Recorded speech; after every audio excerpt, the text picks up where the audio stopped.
रोजी की फिक्र ने मुझको तबाह किया, रोजी की फिक्र ने मुझको हराम खाने पर मजबूर किया, रोजी की फिक्र ने मुझको रिश्वत देने और रिश्वत लेने पर मजबूर किया। दुनिया की मोहब्बत ने मुझे गरीब की जमीन बेचवा के पलंग कुर्सी लेने पर मजबूर किया। दुनिया की मोहब्बत ने मुझे शराब पीने पर मजबूर किया। दुनिया की मोहब्बत ने हमें अपने बाल बच्चों को आवारा और गुंडा बनाने पर मजबूर किया।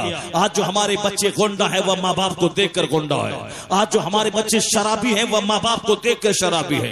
आज हमारे बच्चों को जो नमाज का शौक नहीं है वह मुझको देख के नहीं है।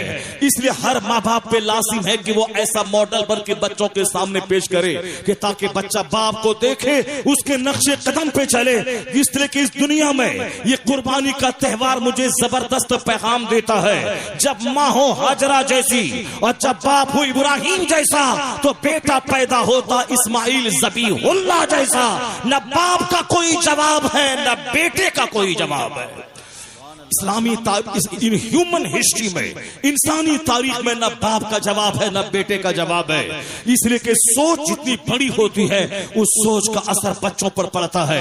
आज हमारे बच्चे गुटखाखोर, आज हमारे बच्चे झूठा, आज हमारे बच्चे थोड़ी सी मुसीबत आए तो अल्लाह को गाली देने वाला, इस्लाम का दामन झटक कर काफिरों की झोली में जाने वाला, उस खबीस मरदूद को पता नहीं है अगर तू जवान है तो कितने दिन तक तेरी जवानी रहेगी। खूबसूरत लड़की की खातिर तुमने इस्लाम को छोड़ा तो जब तेरी उम्र होगी 60 साल और जब होगा शुगर का हमला तो तेरे सामने 18 साल की जवान औरत अगर नंगी भी हो जाए तो तेरी कमर नहीं उठेगी, तेरे बदन में गर्मी पैदा ना होगी। पूछ उन लोगों से जो लोग हार्ट डिजीज के मरीज हो गए, जो लोग ब्लड प्रेशर हाई के मरीज हो गए, जो लोग शुगर के मरीज हो गए, उनकी जवान बीवी उनके सामने मौजूद है लेकिन उसके पास हिम्मत नहीं है कि वह उनकी शहवतों की तकमील कर सके, उनकी ख्वाहिशात की तकमील कर सके, क्योंकि खतरनाक बीमारियों के हमले ने उसे बूढ़ा बना दिया, उसकी कुव्वते मर्दानगी को छीन लिया। ये जो तुम दूसरी लड़की की मोहब्बत में मजा लेने के लिए इस्लाम छोड़ के उनके साथ जा रहा है, तुमने कभी सोचा कि 5 साल के बाद तेरा क्या हाल होगा? उस लड़की से तू भागेगा, घर में कदम नहीं रखेगा, उसके पास जाने में डर लगेगा, तू भागेगा तो जिस लज्जत की खातिर तुमने इस्लाम को खैरबाद किया तू नहीं जानता ये दुनिया फानी है। और जब तू थोड़ा सब्र कर ले, सीने पर पत्थर रख ले और जन्नत की हूरों को दिमाग में बसा ले तो इन दुनिया की औरतों की क्या हैसियत है। अगर हालत ईमान में मरा तो 30 मर्दों के बराबर अल्लाह ताकत देगा, 70 बीवियां तुझे अता करेगा। उन बीवियों की लज्जतें 40 साल नहीं, जन्नत में कोई बूढ़ा ही ना होगा, जन्नत में कोई बीमार ही नहीं होगा। हर जन्नती की उम्र 30 साल होगी, 70 बीवियां उसके पास होंगी, खरबों साल, बेगिनती साल उनसे लज्जतें हासिल करता रहे। ये सारी नेमतें अल्लाह ने तैयार करके रखी हैं। अगर अपने बच्चों की गुट्ठी में तू हूर की मोहब्बत पिला दे, वह जन्नत की मोहब्बत पिला दे, जन्नत के खरबों साल की मोहब्बत पिला दे। अगर दुनिया की कोई छोकरी उसके ईमान को लूटना चाहेगी, ये उनके मुंह पे पाखाना कर देगा, ये उनके मुंह पे पेशाब कर देगा या थूक देगा, बोलेगा मैं सारी जिंदगी कुंवारा रह जाऊंगा, ईमान का सौदा नहीं करूंगा।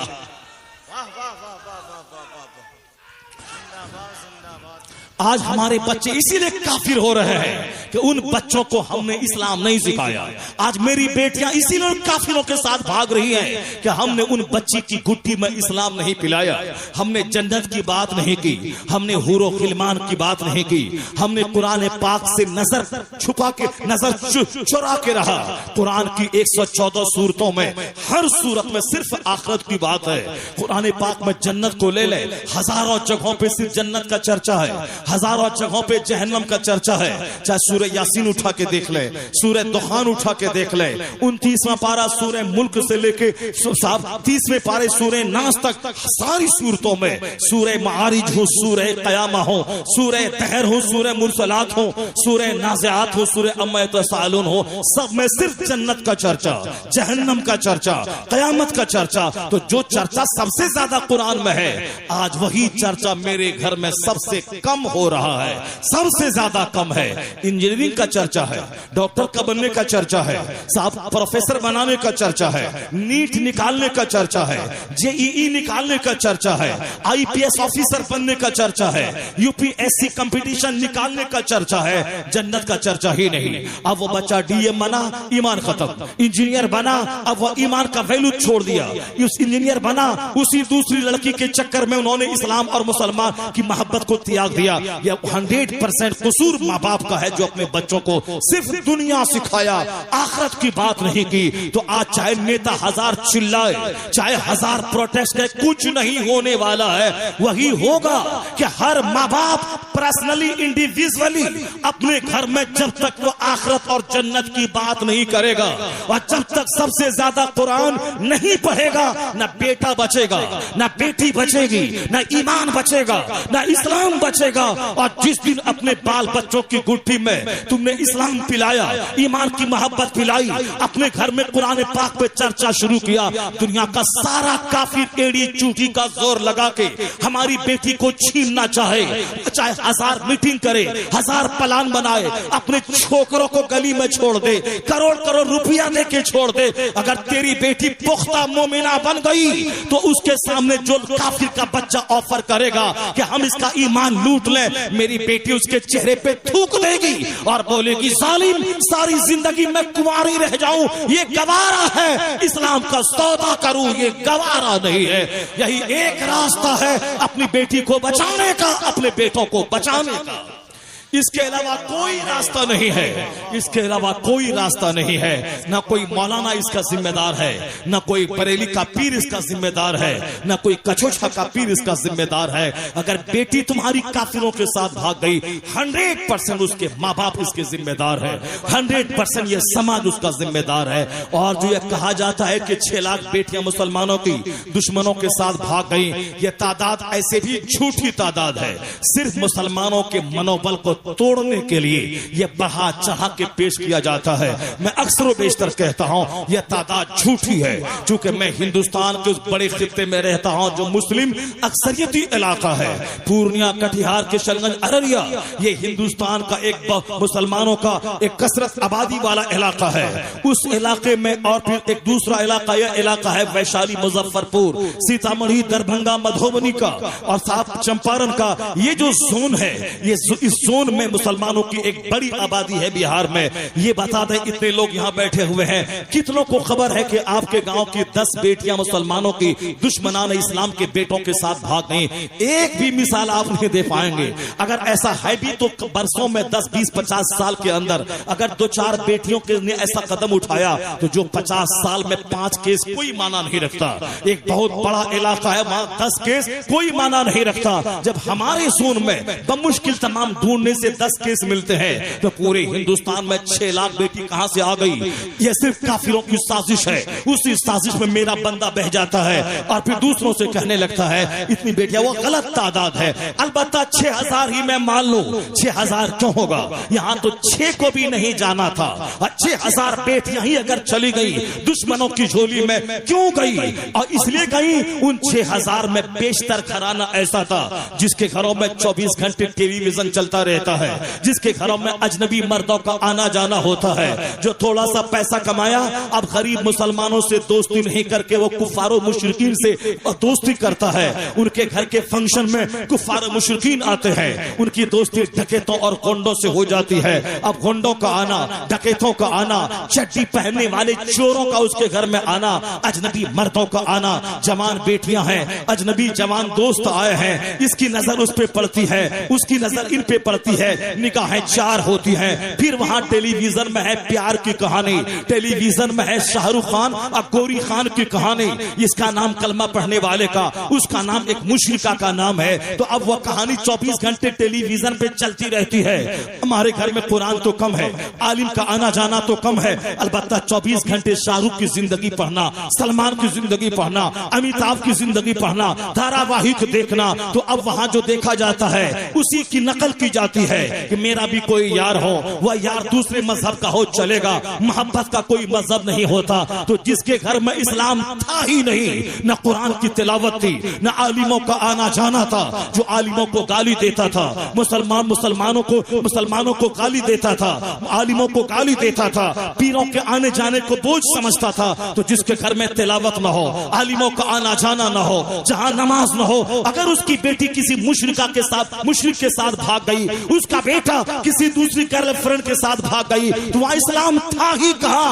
अगर ईमान लूट गया, पहले भी इस्लाम नहीं था। हमें बता दे वो घर जहां कुरान की तिलावत हो, जहां आलिमों का आना जाना हो, जहां मुर्शिदे बरहक का आना जाना हो, उसका बेटा मुशरिकों के साथ उसका बेटा नहीं भागता, मुशरिका के साथ उसकी बेटी नहीं भागती किसी मुशरिक के साथ। चूंकि जहां तिलावत होती है, शैतान एड़ी चूटी का जोर लगाए, मगर कुरान की तिलावत की बरकतें गालिब आती है। जहां कुरान की तिलावत हो, उसकी बरकत से अल्लाह ईमान भी बचाता है, उस घर को मुसीबतों से भी बचाता है, शरीर किस्म के जिन्नात से भी बचाता है। नारे तकबीर! इतना उम्दा बयान हो रहा है, आप हजरात को तो जोरदार तरीके से इस्तकबाल करना चाहिए। नारे तकबीर! हाथ उठाकर नारे रिसालत, मसलके आला हजरत, ताजदारे हरम कॉन्फ्रेंस, उलमाए अहले सुन्नत, फैजान सरकार सुरकाई, खलीफा ताजुश शरीया, अल्लामा मुफ्ती शहरयार रजा साहब किबला, शायर हिंदुस्तान हजरत गुलाम नूर मुजस्सम, नौजवान थे या गरीब नवाज कमेटी। आवाज बाबू थोड़ी सी और बढ़ा दे, इधर इस माइक में आवाज एक बार और दुरूद पाक पढ़ें। अल्लाहुम्मा सल्ली अला सय्यदना मौलाना मुहम्मदिन मअदन जुद वल करम व आलिहि व बारिक व सल्लिम सलातन व सलामन अलैका या रसूलुल्लाह। मैं कह रहा था कि आज जो हालात खराब हुए हैं सिर्फ दूसरों को कोसने की वजह से, कि तुम्हारी वजह से ऐसा हुआ, तुम्हारी वजह से ऐसा हुआ। कोई इदारे शरिया को बुरा कहता है, कोई मौलाना को बुरा कहता है, कोई ओवैसी को बुरा कहता है, कोई नेता को बुरा कहता है, कोई मौलवी को जिम्मेदार ठहराता है, इसी मौलवी की वजह से ऐसा हुआ, इसी पीर की वजह से ऐसा हुआ। ये औरतों की कहानी है, ये औरतों के पास अकल कम होती है, इसीलिए औरतें खुद जुल्म करती हैं और खुद मजलूम बन जाती है कि हम पे जुल्म हुआ है। अगर सारे लोग अगर शौहर हैं, सबों को इस बात का अंदाजा होगा कि औरतें खुद गलती करती हैं। शौहर अगर नाराज उससे हो जाता है तो शौहर के नाराज होने के बाद वह खुद बिस्तर पकड़ लेती है और वो रोने लगती है। समाज मोहल्ले की औरतें आती हैं, अब वह मजलूम बन जाती हैं कि मुझ पर जुल्म हुआ है, जबकि इसका जिम्मेदार वो खुद है। उन्होंने तकलीफ पहुंचाई, उन्होंने शौहर को गाली दी, उन्होंने शौहर की नाफरमानी की। शौहर नाराज हुआ तो उसे तो शौहर का पांव पकड़ना चाहिए, उसे तो शौहर को मनाना चाहिए, उसे तो शौहर से कहना चाहिए मुझसे गलती हो गई, मुझको माफ कर दें। इस कदर ऐंठन उसके पास है कि ये उसकी डिक्शनरी में है ही नहीं कि मुझको माफ कर दीजिए, मुझसे गलती हो गई, मैंने जुर्म किया है। शौहर का पांव पकड़ ले, नहीं, वो झुकना ही नहीं चाहती, वह खुद मजलूम बन जाती है। अब वह खाना पीना छोड़ देती है। अब ये बेचारा मर्द क्या करेगा? गलती तो उसी की थी, नाराज तो उनकी बदज़बानी से हुआ था, लेकिन अब वह खाना पीना छोड़ दिया। अब उल्टे शौहर को जाके मनाना पड़ता है कि अब मान जाओ, चलो उठो, क्या मान जाओ, गलती तो उसकी थी, मजलूम भी बन गई। खुद जुल्म करना और फिर मजलूम बन जाना कि मुझ पर जुल्म हुआ है, ये औरतों की खासियत है। और उनको अगर सर में दर्द भी हो तो औरतें कहती हैं शौहर को तुम्हारी वजह से दर्द हुआ है। उनका पैर भी टूट जाए, वह बोलती है तुम्हारी वजह से हुआ है। उनको नजला जुकाम हो जाए, वह नजला कैसे हो गया, वो आपकी वजह से हुआ है। ब्लड प्रेशर हाई हो जाए तो आपकी वजह से हुआ है। वो ये मुसीबत क्यों आई, आपकी वजह से हुआ है। उनकी डिक्शनरी में सिर्फ यही है कि जो कुछ भी उनको हुआ हो, नजला जुकाम सर्दी बुखार खांसी, वह सब शौहर की वजह से हुआ है। शौहर का पूछना जुर्म है।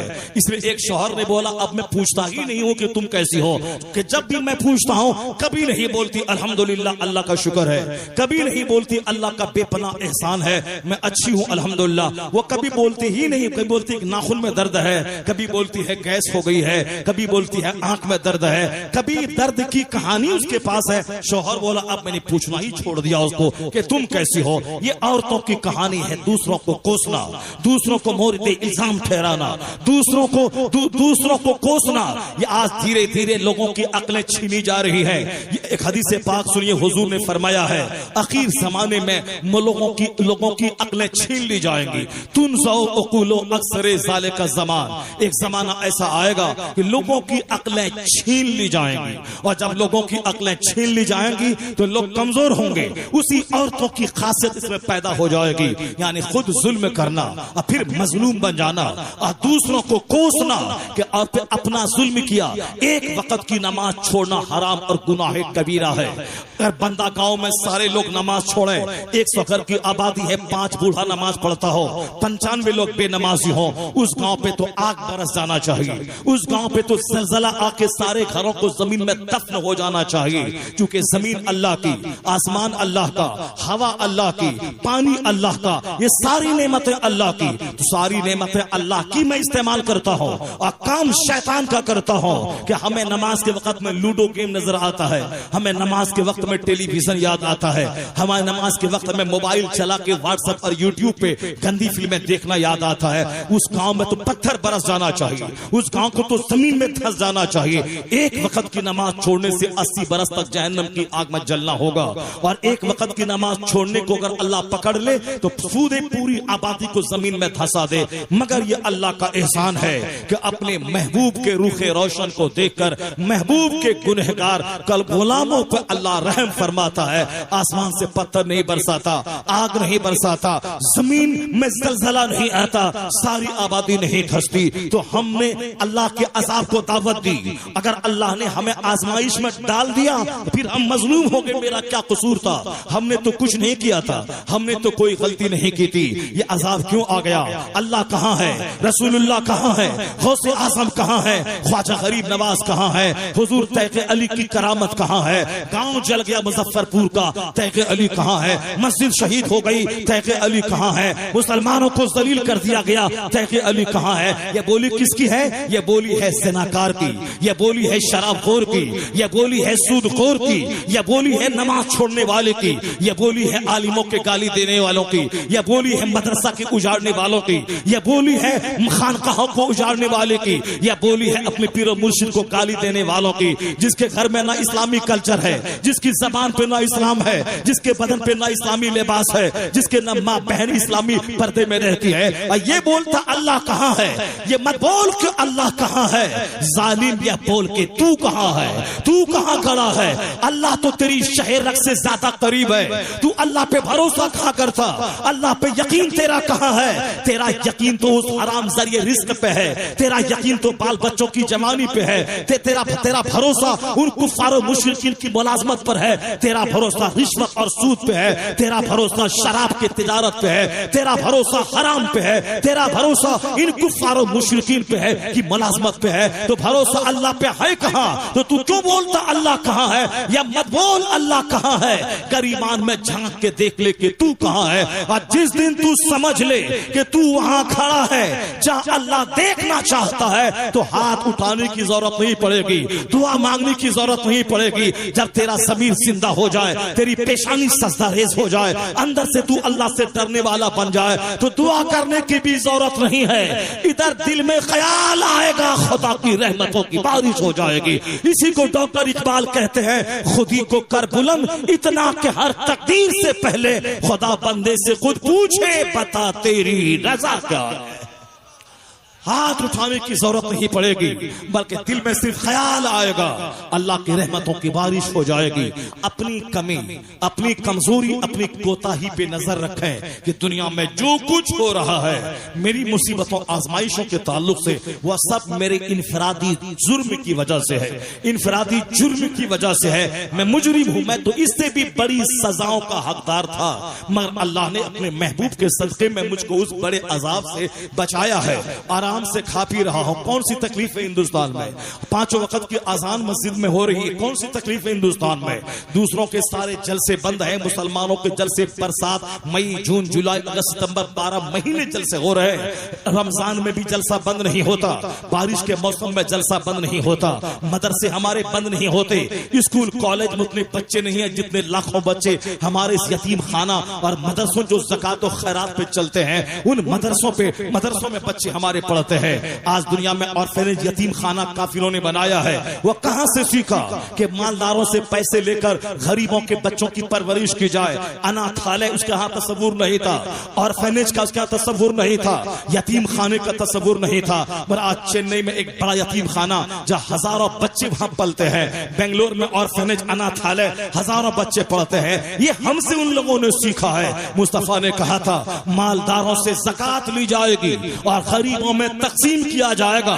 मालदारों से ज़कात ली जाएगी, रमजान का फितरा तुम निकालो, कुर्बानी का चमड़ा तुम निकालो, जमीन से जो फसल पैदा होगी उसका 10वां या 20वां हिस्सा तुम निकालो।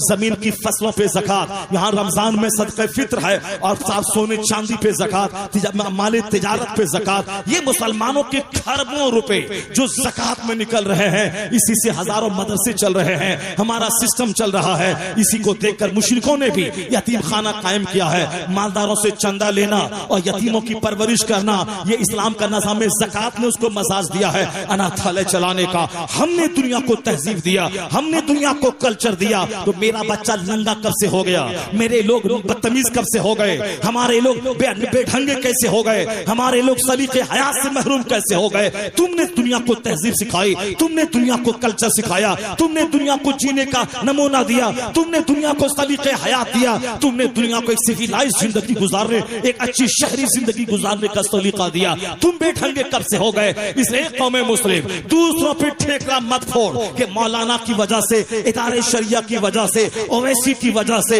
इमाम की वजह से, पीर की वजह से जिस दिन मुसलमान ये बोले ये अजाब मेरी वजह से आया है, यह तकलीफ मेरी वजह से आई है, ये जो हिंदुस्तान जल रहा है इसमें मेरे गुनाहों का दखल है, जिस दिन यह सोच पैदा हुई और सबने तौबा करके बुराई का रास्ता छोड़कर सजदे का रास्ता इख्तियार किया, आजमाइशें खत्म हो जाएंगी। फिर वही दौर आएगा, अमेरिका भी तुम्हारा है, यूरोप भी तुम्हारा है, अफ्रीका भी तुम्हारा है, हिंदुस्तान भी तुम्हारा है, यहां से लेकर वहां तक सारी दुनिया तुम्हारी है, उक़बा भी तुम्हारा है। नारे तकबीर, नारे रिसालत, ताजदारे हरम कॉन्फ्रेंस, फैजाने सरकारे सुरकाही, मुफ्ती शरए आज़रा साहब क़िबला। दूसरों पे कभी ठेकरा नहीं फोड़ना है कि तुम्हारी वजह से ऐसा हुआ है।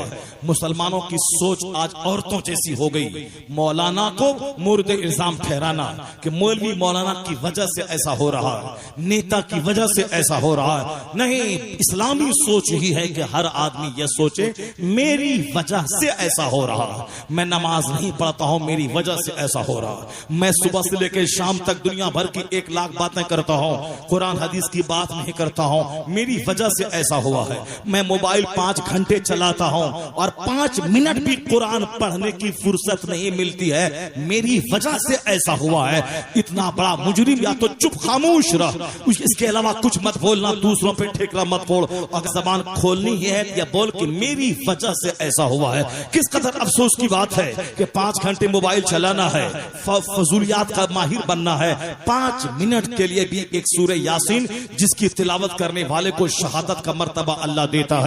जो रात में सोते वक्त सूरह दुखान पढ़ ले, 70,000 फरिश्ते उसके लिए दुआए मग़फ़िरत करते हैं। जो रोजाना सूरह मुल्क पढ़ ले, जिसके पढ़ने में 3 मिनट लगते हैं, उसकी बरकत होगी, अल्लाह अज़ाबे कब्र से उसको महफूज करेगा। सूरह वाक़िया पढ़ने में 4 मिनट लगते हैं। जो रोजाना मगरिब की नमाज के बाद रात में उसे पढ़ ले, अल्लाह ताला उसे भूखमरी से बचाएगा, अल्लाह उसे फाके से बचाएगा। ये बरकतें हैं सूरह वाक़िया की।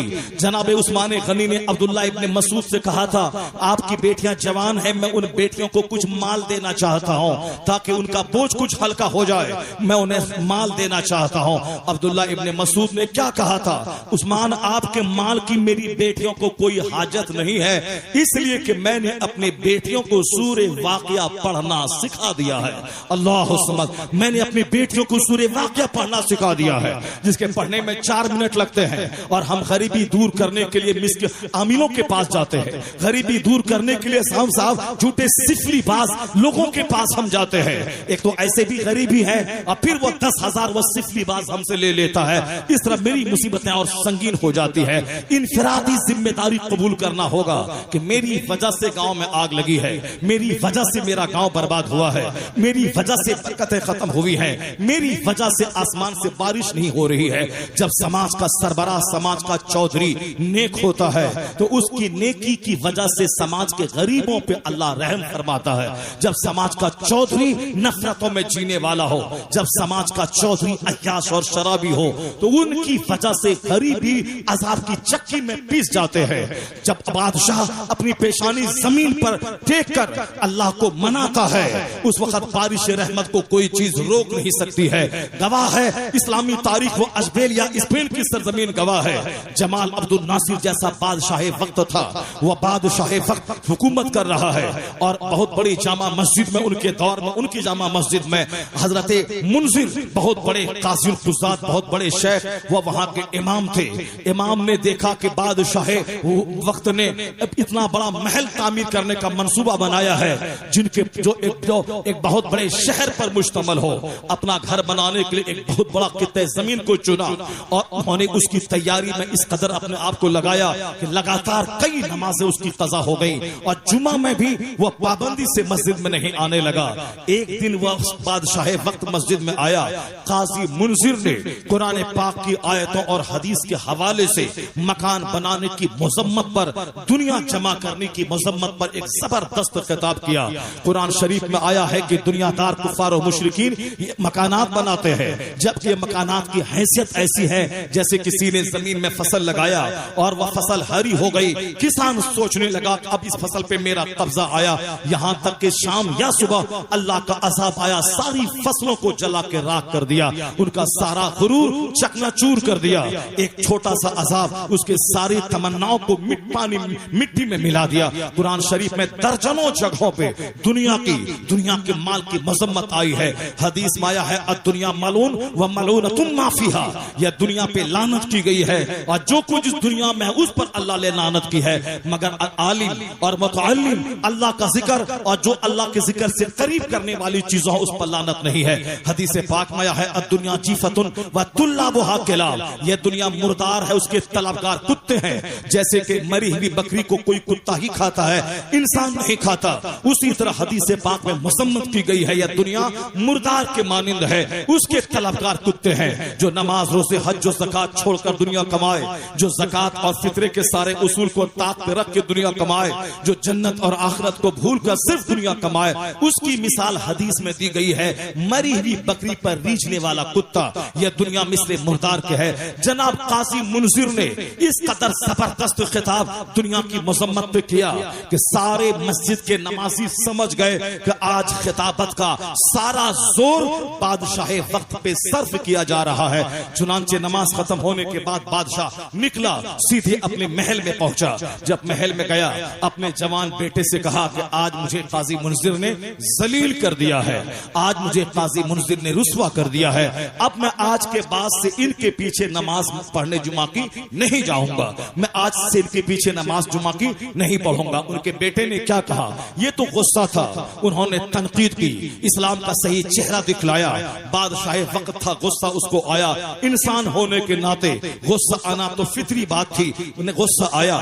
लेकिन उसके बेटे ने क्या कहा, तो फिर आप परेशान क्यों हो रहे हैं कि इनके पीछे नमाज नहीं पढ़ूंगा, तो आप उनको हटा क्यों नहीं देते, ये तो आपकी तनख्वाह पे जीते हैं, आप बादशाह वक्त हैं और आप उसे हटा दें, इमामत से माजूल कर दें, कौन क्या बोलेगा।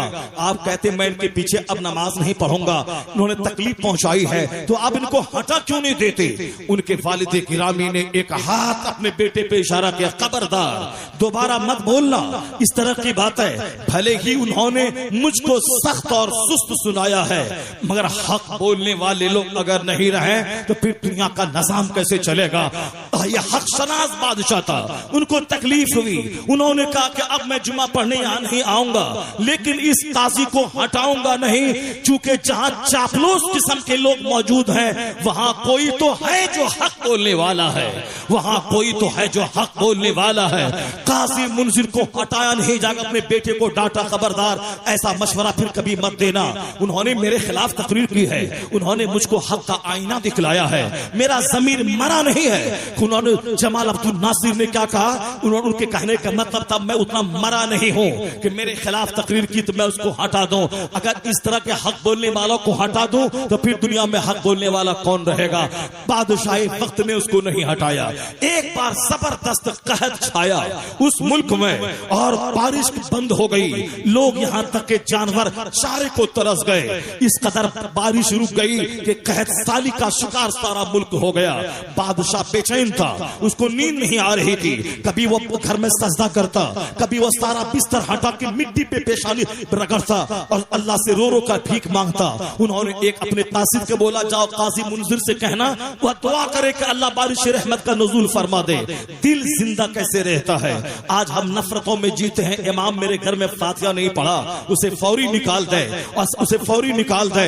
तो निकालने के अलावा कोई दूसरा ऑप्शन ही नहीं है, यानी फौरन निकाल देना है। इस कदर गुस्सा हमारे पास है, इस कदर घमंड हमारे पास है, इस कदर मोहब्बतों की कमी हमारे पास है। किसी को बुरा कह दिया तो कह दिया, अब नजर सानी की जरूरत नहीं है कि मोहब्बत का पैमाना क्या है, दुश्मनी का पैमाना क्या है। मोहब्बत और दुश्मनी का पैमाना होना चाहिए अल्लाह के लिए मोहब्बत करना, अल्लाह के लिए दुश्मनी करना। हदीस में आया है, मन अहब्बा लिल्लाह व अबग़ज़ा लिल्लाह व मन मनअ लिल्लाह व मन अता लिल्लाह फ़क़द इस्तकमलल ईमान। हदीस में आया है, मोमिन की क्वालिटी बयान की गई है, जो किसी से मोहब्बत करे तो अल्लाह के लिए।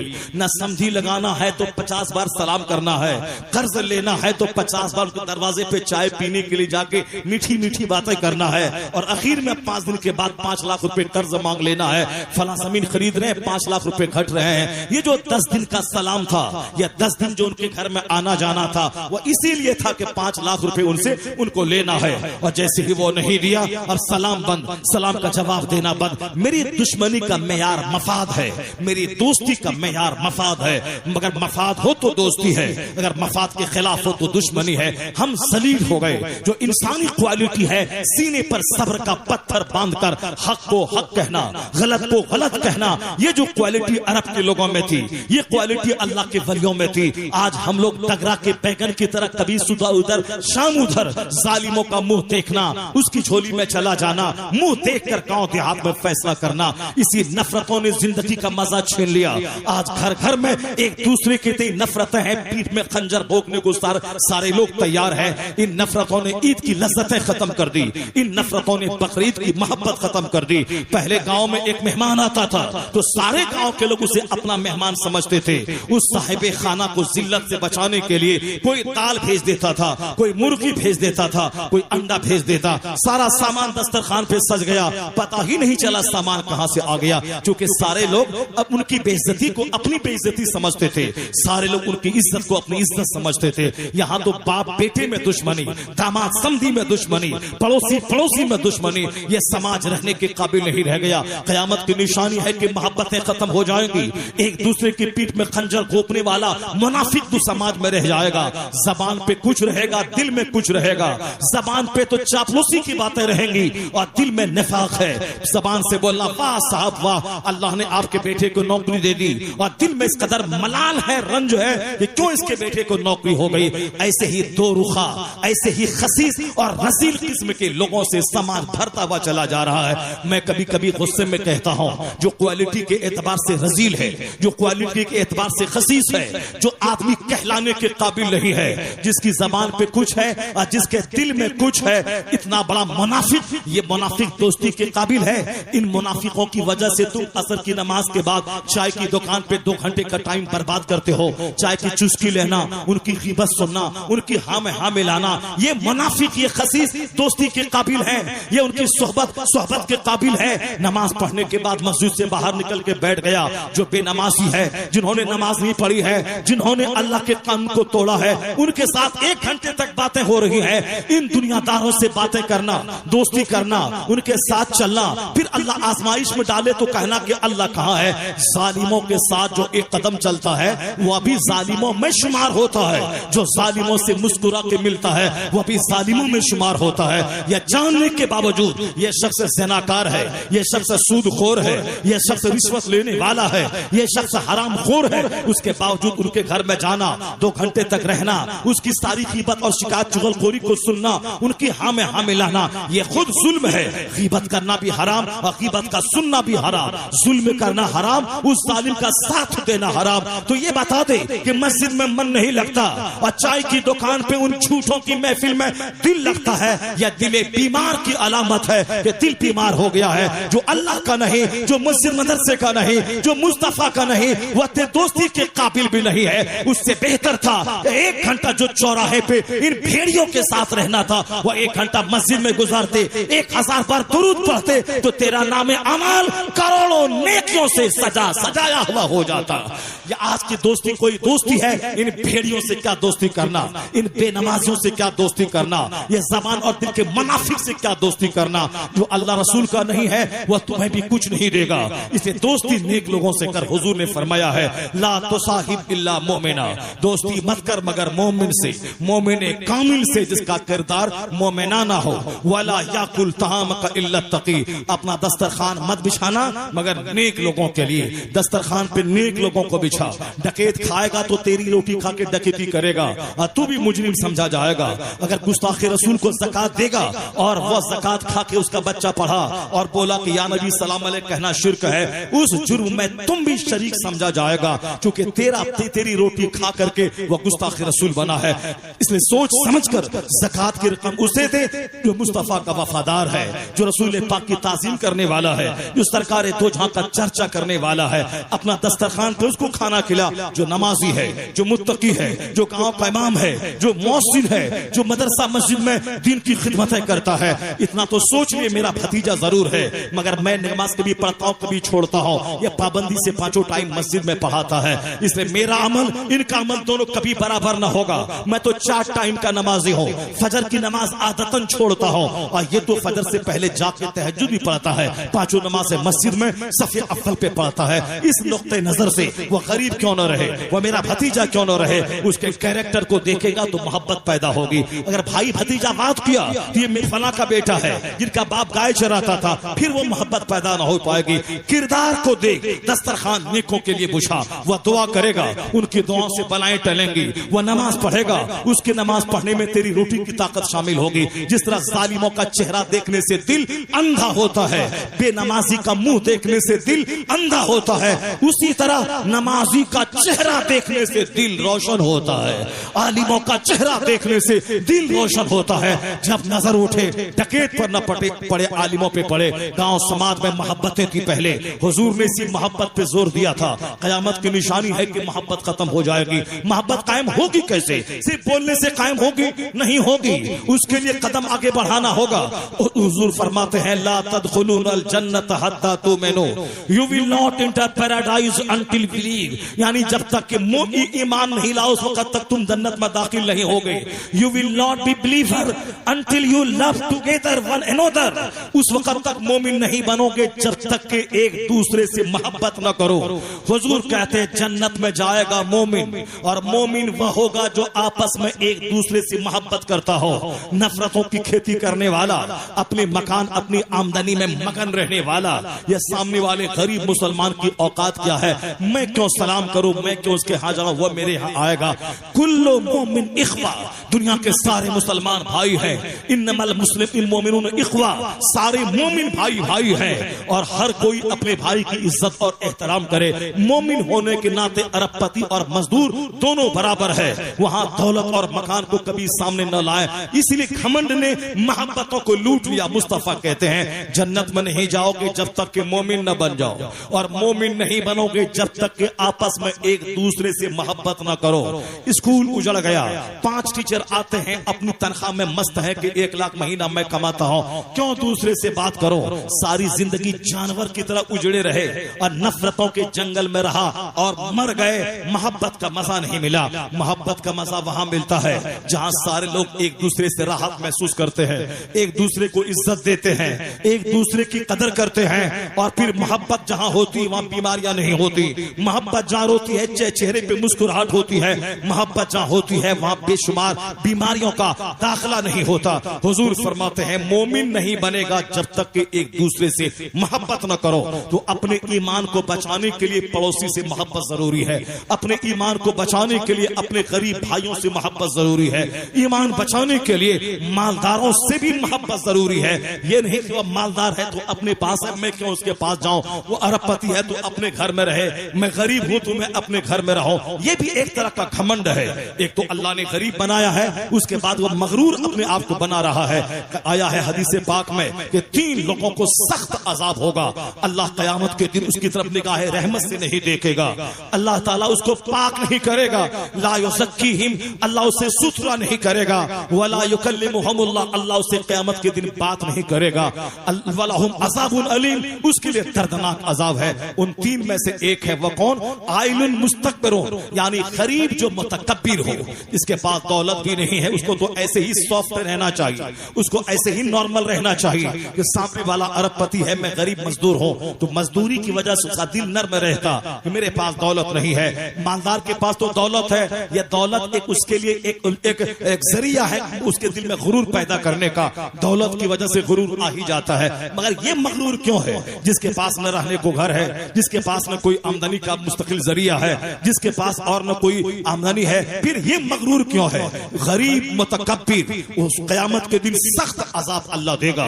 अल्लाह ने तुझे गरीब बनाया था कि तुम नॉर्मल रहते, उसके बाद तुम मुतकब्बिर बन गए। शेखुन ज़ानी, हदीस में आया है दूसरा, बूढ़ा ज़िनाकार, जवान का पांव फिसल गया, जवानी में बदन में शहवत की आग लगी है, नजर फिसल गई, पांव फिसल गया। लेकिन ये बूढ़ा जो 50 साल के ऊपर जिसकी उम्र हो गई, 40 साल तक बंदा जवान रहता है, 40 के बाद बंदा अधेड़ उम्र में दाखिल होता है, 50 के बाद वह बुढ़ापे में दाखिल हो जाता है। 50 साल उम्र हो गई फिर भी ताक झांक बंद नहीं किया, 60 साल उम्र हो गई फिर भी और औरतों के मोहल्ले में जाके औरतों के पास बैठना बंद नहीं किया। यह शेखुन ज़ानी, यानी बूढ़ा ज़िनाकार, हुजूर फरमाते हैं अल्लाह उसको पाक नहीं करेगा, उस पर निगाह रहमत से नहीं देखेगा, उसके लिए दर्दनाक अजाब है। जवानी में तो चलो एक जवानी में आग लगी है, वहां फिसल गया पांव, लेकिन इसकी कमर झुक गई, इसकी सारी रगें कमजोर हो गई, यह मौत के करीब जा रहा है, यह बूढ़ा हो गया, अब पीर के भी ज़िना का शौक इसके पास है, इसलिए उसको सख्त अजाब होगा। वह बादशाह, जालिम बादशाह, मलिकुन जालिमुन, जाबिरुन, जालिम बादशाह, जिससे रियाया की निगाहें जिससे वाबस्ता रहती है, ये हम पर इंसाफ करेगा, मेरा हक दिलाएगा। ये झूठ, मलिकुन कज़्ज़ाब, झूठा बादशाह, झूठा बादशाह। सारी कौम समझती है कि सच बोल रहा है ये बादशाह, हमारे भले की बात कर रहा है, लेकिन ये बादशाह झूठ बोलकर कौम को धोखा दे रहा है। दर्दनाक अजाब उसको होगा, क्योंकि कौम ने उस पर एतमाद किया और उसने उसके एतमाद का खून किया।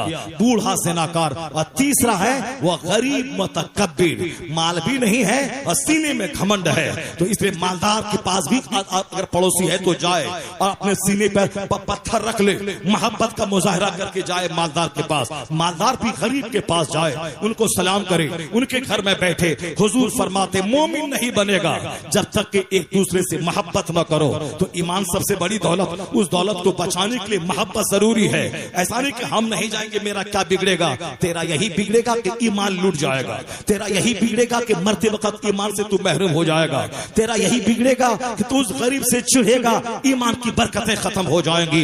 उस गरीब से मोहब्बत न करता हो न कर, कम से कम अपने ईमान से तो मोहब्बत कर, अपने ईमान की तो हिफाजत कर, अपने ईमान को तो बचा, अपना तो तू बन जा, उसका न बनता है न बन, अपना तो बन जा, कि इस मोहब्बत में तेरे ईमान की सेफ्टी मौजूद है। और हुजूर आगे कहते हैं अवला अदुल्लुकुम अला शैइन, क्या मैं तुम्हें वह बात न बताऊं कि अगर तुम उस बात पर अमल करोगे तो आपस में मोहब्बत पैदा हो जाएगी। मुस्तफा कहते हैं अवला अदुल्लुकुम अला शैइन इज़ा फ़अलतुमूहु तहाबबतुम, यानी मैं एक नुस्खा तुझको देता हूं। मुस्तफा कहते हैं अगर तुमने उस पर अमल किया तो एक दूसरे से मोहब्बत पैदा हो जाएगी। सहाबा कराम से मुस्तफा फरमाते हैं अफ़शुस सलाम बैनकुम, यानी आपस में सलाम को फैला दे, जिसको चाहो या ना चाहो, तू पहचानो या ना पहचानो, अगर वह मोमिन है तो सलाम कर। सलाम में पहल करने वाले के नाम अमाल में 90 नेकियां लिखी जाती है, और जो सलाम का जवाब दे उसके हिस्से में 10 नेकी आती है, और जो सलाम करता है उसके हिस्से में 90 नेकियां आती है। सलाम में पहल करने वाला घमंड और गुरूर से पाक है। तो समाज में नफरतों को मिटाने का सबसे पहला नुस्खा हुजूर ने दिया कि तुम सलाम को आम कर दो। शौहर बीवी को सलाम करे, बीवी शौहर को सलाम करे, मालदार गरीब को सलाम करे, गरीब मालदार को सलाम करे, बड़े छोटों को सलाम करे, छोटा बड़ों को सलाम करे। हुजूर ने तरीका बताया है कि सवारी पर आदमी जो चल रहा है वह नीचे बैठे आदमी को सलाम करे, जो चल रहा है वह बैठे हुए को सलाम करे, जो थोड़ा है वह ज्यादा को सलाम करे। वह युसल्लिमुल सगीर अलल कबीर, छोटा बड़े को सलाम करे। अंदर दाखिल होने वाला जो दाखिल होने वाला है वहां मौजूद लोगों को सलाम करे। शौहर बीवी को सलाम करे, और जब मौका मिले बीवी शौहर को सलाम करे। यानी ये एक सलाम का तरीका सिखाया गया। सरकार दो जहां का अमल था कि रास्ता चलते बच्चों को सलाम करते थे। जब भी सीने में घमंड पैदा हो, मैं अपनी बीवी को क्यों सलाम करूं, वो क्यों न मुझको सलाम करे। अगर नफ्स पर एतमाद करेगा तो सारी जिंदगी मगरूर बन के रहेगा। अगर मुस्तफा को निगाहों के सामने रखेगा कि मैं बड़ा हूं या सारे पैगंबरों के सरदार मुस्तफा बड़े हैं। जब हुजूर बच्चों को सलाम करते, अपनी बीवियों को सलाम करते, तो फिर मैं कौन हूं जो अपनी बीवी को सलाम ना करो। तो मुस्तफा को मुस्तफा पे जब नजर रहेगी तो गुरूर चकनाचूर होगा, खाकसारी की बहारें पैदा होंगी। हुजूर से हट के सोचेंगे तो समाज नफरतों में डूब जाएगा। हुजूर से हट के सोचेंगे घमंड तबाह कर देगा। हुजूर से हट के सोचेंगे तो नफरतें समाज को जलाकर राख कर देंगी। जहां हुजूर सामने आ गए वो बच्चों को भी सलाम करते थे, मैं कौन हूं। वह तो बीवी को भी सलाम करते थे, मैं कौन हूं। जहां मुस्तफा सामने आ गए गुरूर का खात्मा होता है, आजिज़ी की बहारें पैदा हो जाती है। सरकार दो जहां फरमाते अफशु सलाम बैनकुम, आपस में सलाम को आम कर दो। और यह घमंड ही है जो दूसरों को सलाम करने नहीं देता। तो मुस्तफा फरमाते हैं ला यदखुलुल जन्नह मन काना फी क़ल्बिही मिस्क़ालु ज़र्रतिन मिन किब्र, राई के बराबर सीने में घमंड रहा तो अल्लाह जन्नत में दाखिल नहीं करेगा। जन्नत देने वाला अल्लाह, जन्नत के मालिक को मुख्तार रसूलुल्लाह, अल्लाह ने अपने महबूब को जन्नत का मालिक बनाया। तो मुस्तफा क्या कहते हैं, वह शख्स जन्नत में दाखिल नहीं होगा जिसके सीने में राई बराबर घमंड होगा। जुब्बा पहनना सुन्नत समझ के पहले, पगड़ी सुन्नत समझ के पहले, न कि पगड़ी पहनने के बाद दूसरों को हकीर समझने लगे। आलिम बनना ये बहुत बड़ी नेमत है। आलिम बनने के आलिम के मुकाबले में कोई मनसब ही दुनिया में नहीं है। चूंकि मालदार होना, अरबपति होना, खरबपति होना, वजीर आजम होना और है, नाइबे मुस्तफा होना और है। जिस तरह रसूल का जवाब नहीं, उसी तरह नाइबे रसूल का भी कोई जवाब नहीं। तो जो आलिम है नाइबे रसूल है, उससे बड़ा तो न प्रधानमंत्री है, न प्रेसिडेंट है, न कोई गृह मंत्री है, न कोई सदर जमहूरिया। सबसे बड़ा मनसब आलिम दीन का है, चूंकि वह नाइबे पैगंबर नाइबे रसूल है। जब इतना बड़ा मकाम है आलिम का, ये घमंड का इशू नहीं कि मैं आलिम हूं, मैं नाइबे पैगंबर हूं। नाइबे पैगंबर वह होता है जो अपने आप को बड़ा आलिम होने के बावजूद आलिम ही नहीं समझता है। उनका अखलाक इतना बुलंद होता है कि जिस तरह मुस्तफा सारे पैगंबरों के सरदार होने के बावजूद अपने पड़ोसी के घर की बकरियां दूध दिया करते थे, और जब बाजार जाते सौदा सलफ ला के दिया करते थे। जब कोई पड़ोसी बाहर चला जाता उनके घर का सौदा मुस्तफा बाजार से ला के देते थे। तो जो नाइबे रसूल है उसे मसनद पर बैठकर आलिमाना शान से मगरूर नहीं होना चाहिए। उसे भी कभी कभी हुजूर की सुन्नतों पे अमल करते हुए अपने पड़ोसियों की खबरगिरी करनी चाहिए, अखलाक आला रखना चाहिए। जब सामने वाला देखेगा इतना बड़ा मनसब के परिंदा दुआ करे, दरख्त का पत्ता दुआ करे, समंदर की मछलियां दुआ करे, ये मुझको सलाम में पहल कर रहा है, इतना बड़ा मनसब पर फाइज होने के बावजूद उनका सीना हिल जाएगा। इनका एक अमल उनकी जिंदगी संवारने के लिए काफी हो जाएगा, उनकी जिंदगी संवारने के लिए काफी हो जाएगा। तो बस गौर से सुनिए मेरी बात। मैं कहता हूं आज इस नफरतों वाले समाज को हटाने के लिए, मोहब्बत में तब्दील करने के लिए सलाम को आम करें। अपने घर में रोजाना दिन का चर्चा करें, आलिमों का एहतराम करें। आलिमों को अगर आपने गुनहगार समझ लिया तो कभी उसकी मोहब्बत दिल में पैदा ना होगी। जिस तरह आजकल समाज में लुच्चे लफंगी किस्म के लोग महफिल सजा के बैठते हैं, ये मौलवी ऐसा, वो मौलवी ऐसा, ये पीर साहब ऐसा, वो फला ऐसा। इन खबीसों से कहा जाए कि तुम हसद और जलन में अपने पड़ोसी आलिम से तू चिढ़ता है। तुम अगर इस तरह इस नुक्ते नजर से देख ले, वह तालिब इल्मी के जमाने में मदरसे में 7 साल की उम्र से वह नमाज पढ़ रहा है, और तुम अगर नमाजी है भी तो 40 साल में तुमने नमाज शुरू की है। तेरी जिंदगी की 15 साल की नमाजें कज़ा है, और वह बंदा मदरसे की जिंदगी तालिब इल्मी के जमाने से नमाज पढ़ रहा है। इस नुक्ते नजर से तुझ में और उसमें जब दोनों को एक तराजू पे नापा जाए तो उस आलिम दीन का जो तालिब इल्मी के जमाने से नमाजी है, उसका वजन इस जहज से तुझसे लाखों गुना ज्यादा वजनी हो जाएगा। इस एंगल से क्यों नहीं देखता? तुम 5000 रुपए महाना की वजह से उसको क्यों आंक रहा है? क्योंकि 5000 रुपए कमाने वाला, मैं 1 लाख कमाने वाला, दोनों में मवाजना क्या हो सकता है? चमार जो बनारस में गंगा के किनारे मुर्दा को जलाता है डोम, उसके पास भी 50 करोड़ का मकान है, तो मकान बनाना कमाल नहीं है। जो कल मरी हुई बकरी का चमड़ा उधेड़ कर वह बेच करके पैसा कमा के खाता था, आज वो भी लाखों रुपए की गाड़ियों पे चल रहा है। आजकल तो दौलत सस्ती हो गई है। कयामत जब करीब आएगी, खूब बारिश होगी, खूब जमीन खेती पैदा करेगी, लोग काश्तकार हो जाएंगे। हदीस में तो यहाँ तक आया है, उस वक्त तक कयामत कायम नहीं होगी जब तक कि तुम हर्रासून यानी खेती बाड़ी करने वाले ना बन जाओ। आज इंजीनियर में तनख्वाह मिलती है 25,000 रुपए महाना, और खेती बाड़ी करे तो बस 3 महीने में जस्ट डबल यानी 10 लाख वो इन्वेस्ट करे, सीधे 20 लाख रुपए का फायदा। अभी जो मकई की खेती हो रही है, 10 लाख इन्वेस्ट करें अब 50 बीघा जमीन में, 20 नहीं बल्कि 40 लाख रुपए 3 महीने के अंदर वापस आते हैं। हुजूर ने फरमाया था उस वक्त तक कयामत नहीं कायम होगी जब तक कि तुम लोग किसान न बन जाओ, जब तक कि तुम लोग काश्तकार न बन जाओ, जब तक कि तुम लोग खेती बाड़ी करने वाला बन न जाओ।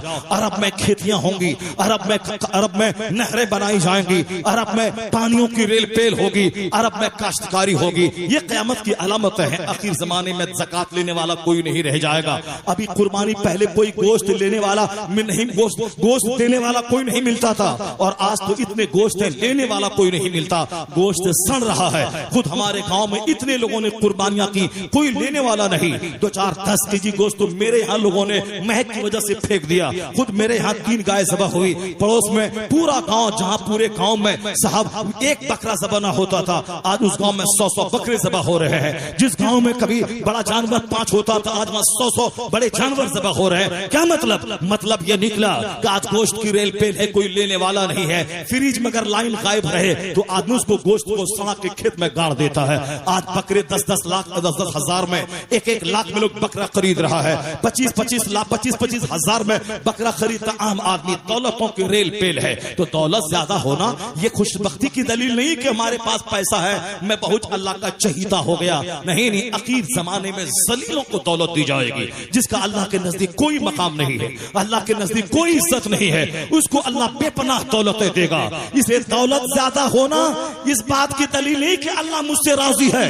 अगर अल्लाह राजी होता तो फिरौन को 400 साल की लंबी उम्र दे दी, उसको मिस्र की बादशाहत दे दी, तो फिरौन बोलेगा कि अल्लाह मुझसे खुश है। नमरूद को अल्लाह ने दुनिया भर की बादशाहत दे दी, क्या नमरूद बोलेगा मुझसे अल्लाह खुश है? अभी हिंदुस्तान में जितने कुफारो मुशरिकीन हैं सब खरबों में खेलते हैं, आप बोलेंगे कि अल्लाह उससे खुश है? शैतान इस तरह की बातें दिमाग में डालता है कि मेरे पास उसके मुकाबले में ज्यादा पैसा है, मैं खुशनसीब हूं, मुझको अल्लाह हमको नवाज रहा है।